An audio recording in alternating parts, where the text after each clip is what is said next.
It's Wednesday, everyone. Damon here filling in for Akeem on today's Entertainment Fix. We've got some big updates on Venom 3, Zack Snyder responds to Rebel Moon reviews, and an original Scream star is returning to the franchise. Here we go.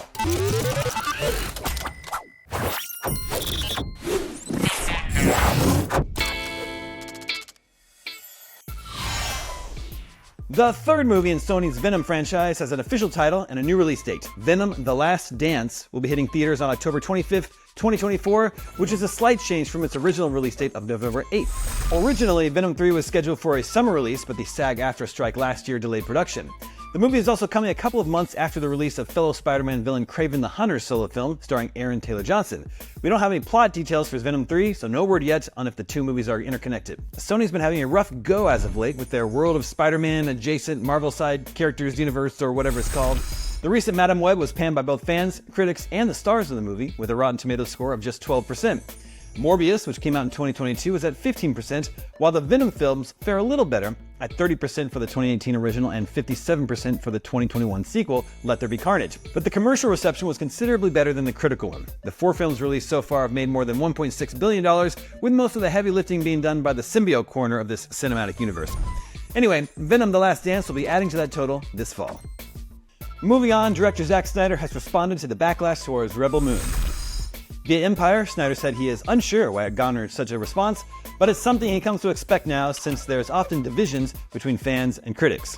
Snyder said, quote, "I don't really have a rebuttal to the reviews. For whatever reason, the reaction to my movies is very polarizing, and it always has been. It doesn't seem like there's that much in it that would warrant such visceral responses."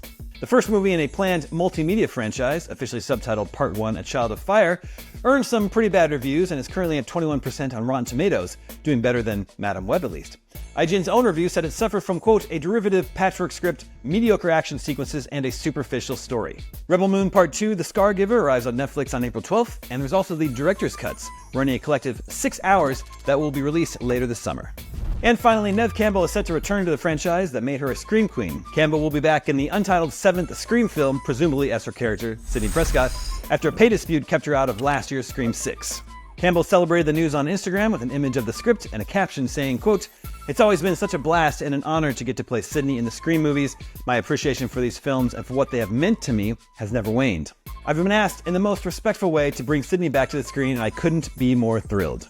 Campbell starred in the first 5 films, starting with the original Scream back in 1996. Her last appearance was the soft reboot just titled Scream in 2022. Scream 7 will be directed by the series creator and original screenwriter Kevin Williamson. No release date has yet been announced. And those are your entertainment stories for today, Wednesday, March 13th. If you're looking for something else to watch, check out our International Films Oscar feature over at Cinefix and the clip from Late Night with the Devil, Spooky. I'm Damon Hatfield, and I'll catch you next time.